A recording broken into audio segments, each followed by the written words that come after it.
Ancient Egypt, a land of pharaohs and pyramids. It is a civilization shrouded in mystery. The ancient Egyptians believed in life after death. They developed elaborate rituals and practices to ensure the safe passage of their souls into the afterlife. At the heart of this belief system lay the practice of mummification. Mummification was a complex and sacred art. It involved preserving the body of the deceased for its journey to the afterlife. The Egyptians believed that the physical body was essential for the soul's survival in the next world. They developed sophisticated techniques to prevent decomposition and preserve the body's integrity. The process of mummification was not merely a technical procedure. It was deeply intertwined with their religious beliefs and mythology. Every step, from the removal of organs to the wrapping of the body in linen, held symbolic meaning. The Egyptians believed that by carefully following these rituals, they could ensure the deceased's safe passage to the afterlife. The ancient Egyptians believed that death was not the end, but a transition to another realm, a journey that marked the beginning of a new existence. They called this realm the afterlife, a place of eternal peace and happiness, where the soul could find solace and joy. This belief in an afterlife was fundamental to their culture, influencing their art, architecture, and even their daily interactions. It permeated every aspect of their lives, from their religious practices to their daily routines, shaping their worldview and guiding their actions.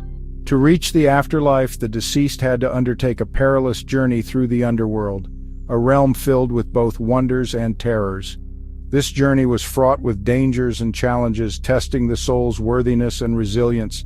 The deceased had to pass through gates guarded by fearsome creatures and face judgment before Osiris, the god of the underworld, who determined their fate. The ancient Egyptians believed that the heart was the seat of the soul, embodying one's true essence and moral character. During the weighing of the heart ceremony, the deceased's heart was weighed against the feather of truth, a symbol of Maat, the goddess of justice and order.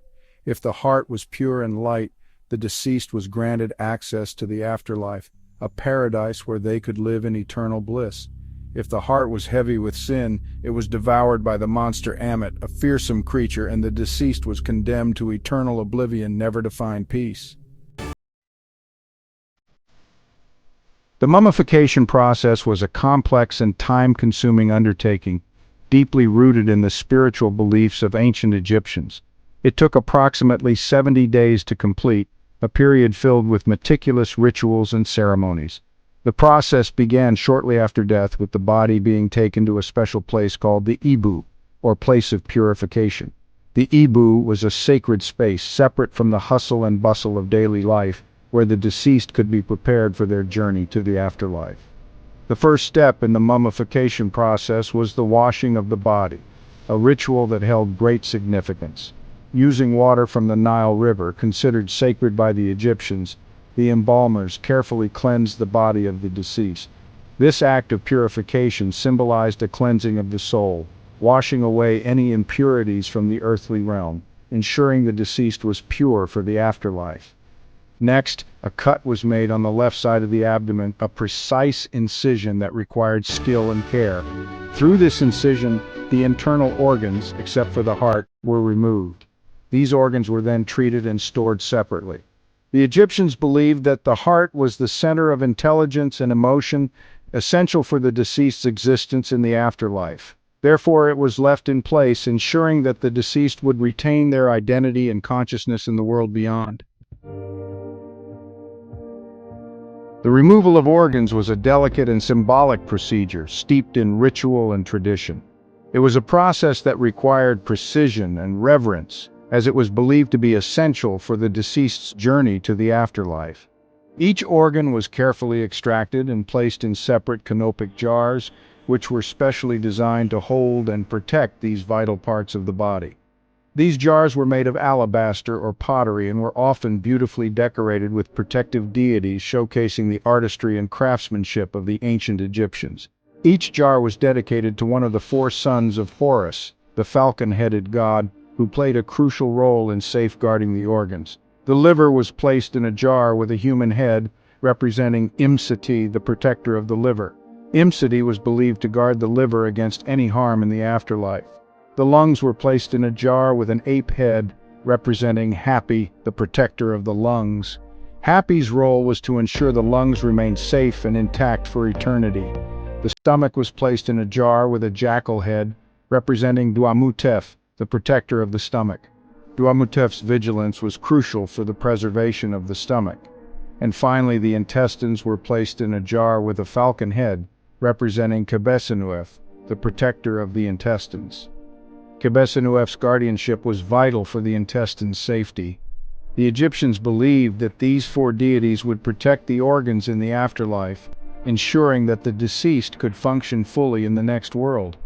The removal and preservation of the organs were not merely for practical reasons, but were deeply intertwined with their religious beliefs, ensuring the deceased's well-being in the next world. This meticulous process reflected their profound respect for the dead and their unwavering faith in the afterlife. Section 5. Drying the body, natron, and the preservation process. With the organs removed, the next step was to dehydrate the body to prevent decomposition. This was achieved using a naturally occurring salt mixture called natron. Natron, found abundantly in the Egyptian desert, was a powerful desiccant, capable of absorbing moisture and drying out the body. The body was completely covered in natron and left for about 40 days. During this time, the natron slowly drew out all the moisture from the body, effectively halting the process of decomposition. This step was crucial in preserving the physical form of the deceased, which the Egyptians believed was essential for the soul's survival in the afterlife. After 40 days, the natron was removed and the body was washed again with water from the Nile. The body was now completely dehydrated and stiff, but remarkably well preserved. The skin, although darkened, retained its elasticity, and the facial features remained recognizable. Section 6. Wrapping the deceased, layers of protection and prayers. The next stage was the wrapping of the body in linen.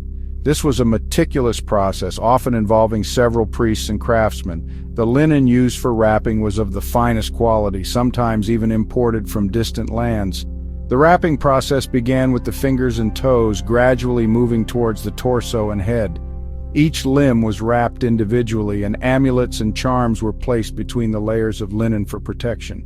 These amulets, often made of gold, faience, or precious stones, were inscribed with magical spells and prayers to ward off evil spirits and assist the deceased on their journey. As the wrapping progressed, priests would recite prayers and incantations from the Book of the Dead.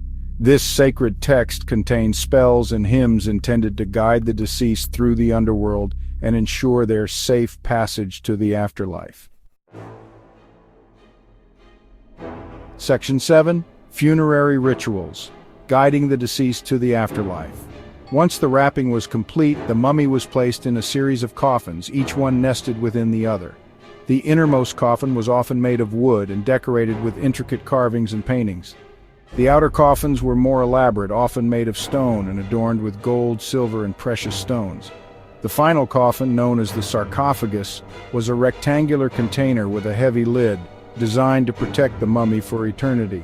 Finally, the mummy, encased in its coffins, was transported to the tomb. The journey was accompanied by elaborate funeral processions, with mourners singing lamentations and priests performing rituals to guide the deceased to the afterlife. Section 8. The legacy of mummification, unlocking ancient secrets. Mummification in ancient Egypt was more than just a burial practice. It was a testament to their belief in the afterlife and their desire to preserve the physical body for eternity. The mummies left behind offer us a unique glimpse into the lives of the ancient Egyptians. By studying mummies, scientists can learn about ancient diseases, nutrition, and even genetic relationships. The amulets and charms buried with the mummies provide insights into their religious beliefs and practices. Section 9. Conclusion: the enduring fascination of ancient Egypt. The practice of mummification may seem strange or even gruesome to us today. However, it was an integral part of ancient Egyptian culture, reflecting their deep spiritual beliefs and their fascination with life, death, and the afterlife. The mummies left behind are not just relics of the past, they are time capsules. preserving fragments of a civilization that continues to captivate and intrigue us. Through them, we can catch a glimpse of a world where life and death were not seen as opposites but as two sides of the same eternal cycle.